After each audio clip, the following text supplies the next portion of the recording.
এনসিপির কেন্দ্রীয় নেতৃত্ববৃন্দের উপর হামলার যে ছকটা আঁকা হয়েছিল, সেই ছকটাই আমাদের গোপালগঞ্জের এএসপি র্যাঙ্কের একজন থেকে দুইজন এনারাও জড়িত ছিলেন। আমি এখন যেখানে আছি সেখানে লোকেশন ট্র্যাক করার জন্যে আমার ধারণা তারা আমলিকে এবং ছাত্রলীগকে সহযোগিতা করবেন, যার কারণে আমার এখনও মনে হয় নাই কিংবা কখনো বিশ্বাস করতেই কষ্ট হচ্ছে যে আমি আসলে প্রশাসনের কাছে, বিশেষ করে গোপালগঞ্জের প্রশাসনের কাছে আমার লোকেশন বললে আমি নিরাপদে থাকব।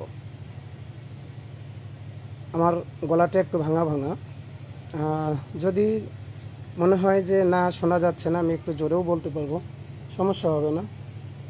আপনারা আমাকে একটু জানাবেন যে আমার কথাটা শোনা যাচ্ছে কিনা। আমি 2016 সাল থেকে সম্ভবত অ্যান্ড্রয়েড ফোন ব্যবহার করি, কখনো লাইভে আসা হয় নাই, আসলে প্রয়োজন মনে করি নাই যে আসলে আমার লাইভে আসা উচিত কিংবা কোনো মেসেজ কাউকে এইভাবে দেওয়া উচিত। অনেক রাত হয়ে গেছে, আপনাদেরকে বিরক্ত করার মনে হলো যে। আসসালামু আলাইকুম দর্শক, এতক্ষণ আপনারা দেখছেন একজনের লাইভ। উনি গোপালগঞ্জে একটি জঙ্গল থেকে লাইভ করেছেন। গোপালগঞ্জে এনসিপির উপর যে হামলা করা হয়েছিল এটি আগে থেকেই পরিকল্পনা করা ছিল এবং দুইজন এসপি এর সঙ্গে জড়িত আছে উনি বলতে চাচ্ছেন। তবে এই প্রশ্নটুকু আগে কিছু তথ্য বলে নেই। এর আসল কাহিনী হচ্ছে উনি বলতে চেয়েছেন সার্জিস এবং হাসনাতকে মেরে ফেলার পরিকল্পনা করেছিলেন গোপালপুরবাসী, কিন্তু এটা সাকসেস হতে পারেন নাই এবং নেক্সটও তাদেরকে মেরে ফেলার পরিকল্পনায় এখনও আছে। তবে এর সঙ্গে দুজন এসপি জড়িত আছে উনি যেটা বোঝাতে চেয়েছেন। আসলে চলুন আমরা শুনি। প্রিয় দেশবাসী, আসসালামু আলাইকুম। বিপ্লবীরা যারা আছেন, আমার বিপ্লবী ভাই বোনেরা, মন থেকে ইনকলাব জিন্দাবাদ। আপনাদেরকে একটা গুরুত্বপূর্ণ মেসেজ দেওয়ার জন্য, এবং এটা রাষ্ট্রীয় এবং খুবই গুরুত্বপূর্ণ মেসেজ দেওয়ার জন্য এত রাত্রে লাইভে আসলাম। যদি কেউ আমার কথা শুনে থাকেন আমাকে একটু জানাবেন আমার কথা বোঝা যায় কিনা। যদি আমার কথা বোঝা যায় অবশ্যই অবশ্যই আমাকে একটু জানানোর চেষ্টা করবেন।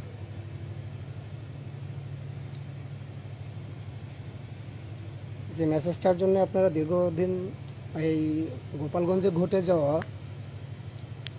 যে একটা একেবারে সাজানো গোছানো খুব সুন্দর একটা নাটক আমলিগের সান্ডা পান্ডারা যেটা মঞ্চস্থ করলেন,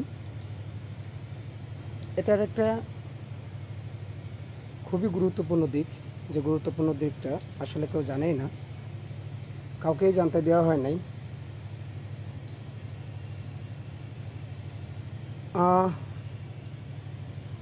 আসলে কিছুটা বোঝা যাবে, কারণ জীবন মৃত্যুর সন্ধিক্ষণে এখন দাঁড়িয়ে আছি। সাউন্ড ক্লিয়ার হবে না, হয়তো একটু নেটটাও কম পাওয়া যাবে, কারণ আপনারা দেখতে পাচ্ছেন আমি একটা জঙ্গলে দাঁড়িয়ে আছি। আর এখানে আমাদেরকে কেউ কেউ একবার জিজ্ঞাসা করছিলেন যে আমি কেন প্রশাসনের কাছ থেকে সহযোগিতা নিচ্ছি না, কিংবা প্রশাসনের কাছ থেকে আমি কী কারণে নিরাপত্তা নিচ্ছি না। সবথেকে সত্যি ব্যাপারটা হলো এনসিপির কেন্দ্রীয় নেতৃত্ববৃন্দের উপর হামলার যে ছকটা আঁকা হয়েছিল, সেই ছকটাই আমাদের গোপালগঞ্জের এএসপি র্যাঙ্কের একজন থেকে দুইজন এনারাও জড়িত ছিলেন। আমি এখন যেখানে আছি সেখানে লোকেশন ট্র্যাক করার জন্যে আমার ধারণা তারা আমলিকে এবং ছাত্রলীগকে সহযোগিতা করবেন, যার কারণে আমার এখনও মনে হয় নাই কিংবা কখনো বিশ্বাস করতেই কষ্ট হচ্ছে যে আমি আসলে প্রশাসনের কাছে, বিশেষ করে গোপালগঞ্জের প্রশাসনের কাছে আমার লোকেশন বললে আমি নিরাপদে থাকব। আমার গলাটা একটু ভাঙা ভাঙা, যদি মনে হয় যে না শোনা যাচ্ছে না, আমি একটু জোরেও বলতে পারবো, সমস্যা হবে না। আপনারা আমাকে একটু জানাবেন যে আমার কথাটা শোনা যাচ্ছে কিনা। আমি 2016 সাল থেকে সম্ভবত অ্যান্ড্রয়েড ফোন ব্যবহার করি, কখনো লাইভে আসা হয় নাই। আসলে প্রয়োজন মনে করি নাই যে আসলে আমার লাইভে আসা উচিত কিংবা কোনো মেসেজ কাউকে এভাবে দেওয়া উচিত। অনেক রাত হয়ে গেছে, আপনাদেরকে বিরক্ত করার মনে হলো যে আপনাদেরকে আসলে বিরক্ত করার থেকেও একটা গুরুত্বপূর্ণ মেসেজ দেওয়া উচিত।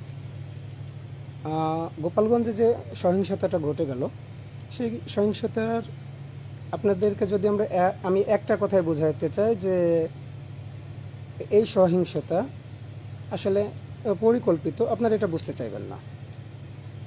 এটা যখনই বুঝতে চাইবেন না তখন এটা বোঝানোর জন্য আমি চেষ্টা করব। সময় যেহেতু খুব একটা বেশি নাই, খুবই সংক্ষিপ্ত সময়, আমি চেষ্টা করব আপনাদেরকে যুক্তি দিয়ে বোঝানোর জন্য। আপনারা জানেন, আপনারা যারা আমাকে চিনেন, যারা আমাকে চিনেন না, জানেন যে আমি দীর্ঘদিন বিশেষ করে গোপালগঞ্জে প্রায় এক যুগ 12 বছর আমি পুলিশের সাথে জড়িত ছিলাম, পুলিশের কার্যক্রমের সাথে জড়িত। তার বেশিরভাগ সময় আমি ডিবিতে ছিলাম। তো যখন গোপালগঞ্জে প্রোগ্রাম করবে এনসিপি, তখন আমার আসলে মনে হচ্ছিল যে আমার মনে হয় বিষয়টা একটু মাথায় নেওয়া দরকার। আমি হঠাৎ করেই আমার পুরনো যেসব সোর্স ছিল, যেসব সোর্সরা কাজ করতেছিল, তাদেরকে একটু অ্যাক্টিভ হতে বলি। তাতে আমার সোর্সের সংখ্যা আমি যখন অ্যাক্টিভ করি, আমি 3 দিন আগে আমার সোর্সগুলোকে অ্যাক্টিভ হইতে বলি এবং সেই সোর্সগুলো যথাযথভাবে আমাকে কিছু তথ্য দিচ্ছিল যে হ্যাঁ, এটা আমি আসলে বিশ্বাস করতে চাচ্ছিলাম না গোপালগঞ্জে আসলে এত বড় একটা দুর্ঘটনা ঘটার সম্ভাবনা থাকতে পারে। আমি তারপরে ডিএসবি, আমার পরিচিত যারা ছিল তাদের সাথে যোগাযোগ করলাম। ডিবির যারা পরিচিত ছিল তাদের সাথে আমি যোগাযোগ করার চেষ্টা করলাম যে আসলে কি হচ্ছে। তো পুলিশ আসলে মূল যে এটা ছিল আমাদের ভিআইপি মুভমেন্টের যে একটা থিম থাকে। হ্যাঁ, আমরা ভিআইপি মুভমেন্ট যখন করি, ভিআইপি যখন ডিউটি করি, তখন একটা মুভমেন্ট থাকে। পুলিশ তাদের মুভমেন্ট থেকে বারবার সরে যাচ্ছিল। যেমন ঢাকা থেকে যে লোকগুলো গোপালগঞ্জে ইন করতেছিল, এই দু একটা বাস চেক করা হয়েছে, কিন্তু কখনোই প্রাইভেট কার চেক করা হয় নাই। এরপর যখন গোপালগঞ্জে আমরা দেখছি, ইতিপূর্বে দেখছি প্রায় 12 বছরের অভিজ্ঞতা থেকে আমি বলি যে যখন শেখ হাসিনা নিজে যখন আপনার গোপালগঞ্জে সফর করতো, তখন কিন্তু ওনারা এত কোনো শত্রু গোপালগঞ্জে ছিল না, গোপালগঞ্জে এত শত্রু ছিল না। তারপর আমরা দেখছি যে আশেপাশে মিনিমাম 10টা জেলা থেকে কয়েক হাজার পুলিশ নিয়ে তারা একদম মুকসিদপুর থেকে শুরু করে টুঙ্গিপাড়া মাজার পর্যন্ত এই একদম টোটাল 3 স্তর 4 স্তরের যে সাজানো দরকার সেটা সাজাতো। কিন্তু এনসিপির যে কেন্দ্রীয় নেতৃবৃন্দ এখানে যাবেন, আমরা বারবার খেয়াল করলাম যে ওনারা শুধু কয়েকটা হোটেলে, আবাসিক হোটেলে কিছু মেসেজ দিয়ে ওখানে একটু তল্লাশি করে ওনারা এটাকে এমনভাবে এড়িয়ে গেলেন যে আসলে এটা খুব বেশি মানানসই মনে হলো না। এরপর আমার এক সোর্স আমাকে ইনফরমেশন দিল যে তাদেরকে মারার জন্যে কোনো না কোনোভাবে কুষ্টিয়ার আলমডাঙ্গা থেকে কিছু অস্ত্র ভাড়া করা হবে, অস্ত্র নিয়ে আসা হবে। আমি সেই ব্যাপারটা ডিএসবিকে জানানোর চেষ্টা করছি। ডিএসবিকে জানানোর চেষ্টা করার পরে ডিএসবি এটা আসলেই কোনো আমলে নেয় নাই। তার কারণ হলো ট্রেন একদিনও, এই যে এত বড় একটা মুভমেন্ট এনসিপিরা করবে জানার পরেও তারা কখনোই কুষ্টিয়া থেকে ছেড়ে আসা ট্রেনটাকে কখনোই তারা চেক করে নাই। এবং এই ঢাকা থেকে ছাত্রলীগের বেশ কয়েকজন নেতা গোপালগঞ্জে অবস্থান করছেন। এই গোপালগঞ্জের যেখানে অবস্থান করছে, আমি মোটামুটিভাবে জানানোর চেষ্টা করছি কে কে ছিল, কোথায় ছিল এবং কোন ঘের পারে তারা রাত্রে যাপন করছে। তাদের জানানোর চেষ্টা করার পরেও তারা এই ব্যাপারে কোনো ব্যবস্থা নেয় নাই। আমি যখন দেখলাম যে শুধু এনসিপির কিছু কেন্দ্রীয় নেতৃবৃন্দকে এখানে ডেকে এনে বিপদে ফেলা হবে, আমি ওই যেদিন ঘটনা, ওই দিন 10টায় আমার জিম শেষ করার পরে আমি 10টার দিকে ওখানে যাই। 10টা থেকে যাই আমি আমার যারা ছিল তাদেরকে চারপাশে সেট আপ খুব সুন্দরভাবে সেট আপ করে দেই। সুন্দর করে সেট আপ দেওয়ার পরে আমি তাদেরকে শুধু একটা মেসেজ দিতে বলি যে অপরিচিত কেউ যদি এখানে ঢুকে, যারা গোপালগঞ্জের না, গোপালগঞ্জ জেলার বাইরের হতে হবে, অপরিচিত এবং সন্দেহভাজন কেউ যদি থাকে তারা যেন আমাকে সাথে সাথে মোবাইলে একটা অ্যালার্ট মেসেজ দিয়ে দেয়। তো আমি ওখানে যখন বসেছিলাম তখন একটা জিনিস খুব ভালোভাবে খেয়াল করছি, তখন বেশ কয়েকবার বৃষ্টি হচ্ছিল। বেশ কয়েকবার বৃষ্টি হওয়ার কারণে এনসিপির যারা ভলেন্টিয়ার ছিল তারা বারবার দৌড়ে মঞ্চে উঠে যাচ্ছিল, আশেপাশে চলে যাচ্ছিল, এমনকি পুলিশের গায়ে রেনকোটটা পর্যন্ত ছিল না। পুলিশ তখন রেনকোটটা পর্যন্ত এ করে না। আর সব থেকে সন্দেহ তখনই তৈরি হচ্ছিল যখন পুলিশ মঞ্চের কেবলই বাম পাশে, একদম মঞ্চের কেবলই বাম পাশে যে মহিলা কলেজটা আছে, মহিলা কলেজের সরু একটা ব্রিজ আছে, ওই ব্রিজটা বারবার ছেড়ে দিচ্ছিল। ওই ব্রিজ ছেড়ে দেওয়ার কারণে কি হচ্ছিল যে ওই জায়গাটা বারবার অনিরাপদ হয়ে যাচ্ছিল। আমি পুলিশকে জানানোর চেষ্টা করছি, পুলিশকে বারবার বলার চেষ্টা করছি, কিন্তু ওই অনিরাপদ জায়গাতে নিরস্ত্র অবস্থায়ও শেষ পর্যন্ত 2 জন পুলিশে ছিল না। এনসিপির যারা গোপালগঞ্জের নেতৃবৃন্দ ছিল তাদেরকে আমি মঞ্চে উঠে তাদেরকে একটাবার সতর্ক করলাম যে ভাই এরকম হতে পারে, আমার কাছে গুরুত্বপূর্ণ কিছু তথ্য আছে এবং সেই তথ্যের সাথে এই যে কার্যক্রমগুলো পুলিশের যে উদাসীনতাগুলো আছে এগুলো মিলে যাচ্ছে। তো বললো ভাইয়া এখন কি করবো? আমি বললাম, ভাই আমি এখানেই আছি, আমি এই গোপালগঞ্জের মাটি মানুষের সাথে একটা যুগ ধরে আমি মিশে আছি। আমি জানি যে এখানে কে কি করবে, কে কি করতে পারবে না। আমি একদম সকাল 10টা থেকে ঘটনার আগ পর্যন্ত মঞ্চের মাত্র 15 মিটার দূরে ছিলাম। এই ঘটনাটা যখন ঘটে তখন মাত্র হাতে গোনা 20 থেকে 30 জন একদম পোংটা টাইপের ছেলে, একদম আঠাখো টাইপের ছেলেরা এসে মঞ্চের চেয়ার টেবিলগুলো একদম ভাঙচুর করে দিল। তবে এনসিপির যারা ছিল তখনও কেন্দ্রীয় নেতৃবৃন্দ তখন ওখানে আসেননি। আমি শুধু অপেক্ষায় ছিলাম যে আসলে টাইমিং মিলে যায় কিনা। তাদের উদ্দেশ্য ছিল দূর থেকে শ্যুট করা, আর আমি ছিলাম মাত্র 15 গজের ভিতর। আপনারা যারা বিশেষ করে এই ব্যাপারে জানেন, হয়তো জানেন না, তাদেরকে একটু বলে দেই যে ভাই কেউ যদি খুব শার্প শুটার হয় এবং 9mm দিয়ে গুলি করার চেষ্টা করে তাকে অবশ্যই 15 গজের ভিতরে এসে টার্গেট কিলিং করতে হবে।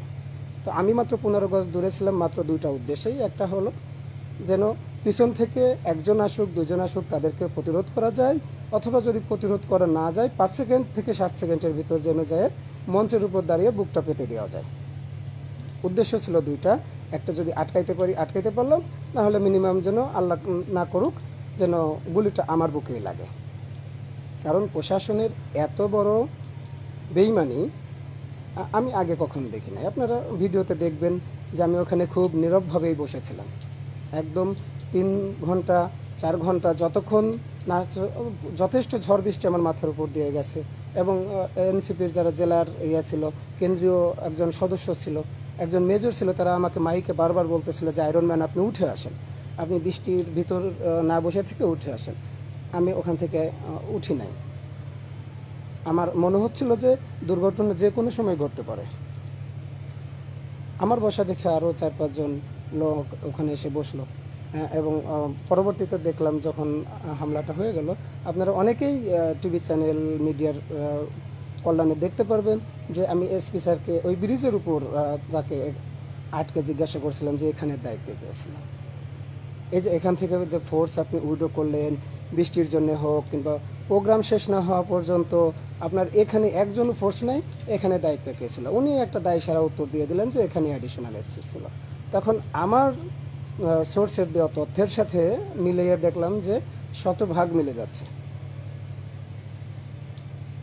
শতভাগ।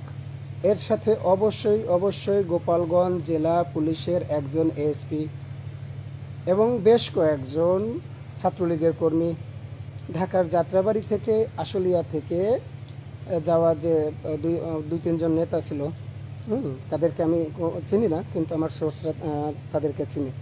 তারা বারবার বলতেছিল আসলে এনসিপি নেতাদের ওই দিনে শ্যুট করার কথা ছিল, কিন্তু আশীর্বাদ হয়ে গেছে দুইটা জিনিস। একটা হলো ওই রাতে, তাদের প্রোগ্রামের আগের রাতে গুজব এমনভাবে ডালপালা ছড়াইছিল যে তারা এই ব্যাপারটা তাদের কর্মীদেরকে, ছাত্রলীগের কর্মীদেরকে নিশ্চিত করতে পারছিল যে তা ওই এনসিপির নেতাকর্মীরা আসলে মাজারেই আক্রমণ করতে যাচ্ছে। যার কারণে ওই বাইরে থেকে যারা আসছিল কিংবা গোপালগঞ্জের ভিতরে যারা ছিল তারা বিশেষ করে ওই ইয়েমুখী ছিল। দর্শক, এই ভদ্রলোককে কে চিনেন এবং উনি যে বক্তব্য দিয়েছেন, উনি বর্তমান গোপালগঞ্জে আছেন একটি জায়গায়, সেখানে বলছেন উনি জঙ্গলে আছে। আসলে এর পিছনে ওনার কথাগুলোর মাঝে কতটুকু সত্যতা এবং যে দুইটা পিকচার দেখানো হয়েছে আসলে এরা কারা, যারা জানেন অবশ্যই কমেন্টের মাধ্যমে জানাবেন। তবে এনসিপির উপর হামলা করাটা সত্য ঘটনা, যেটা সারা বিশ্ব দেখেছে, সারা বাংলার মানুষ দেখেছে। তবে উনি যে পরিকল্পনার কথা বলছে, এই কথাটা উনি প্রশাসনকেও জানিয়েছেন, কিন্তু তার কথা শুনেন নাই, এমন কথা বলছেন। এমন কথা হলে অবশ্যই সরকার এটাকে দেখবেন এবং এনসিপি এটার পিছনে কাজ করবেন, এমন মন্তব্য উঠে আসে নেটিজেনদের মাধ্যমে। তবে এই ব্যক্তি যে অন্ধকারে লাইভ করছে, এই ব্যক্তিকে এনসিপির নেতাকর্মীরা চিনে কিনা এটাও বিষয়। যদি চিনে থাকেন অবশ্যই কমেন্টে জানাবেন, নাকি এটি একটি রং তথ্য দিচ্ছে।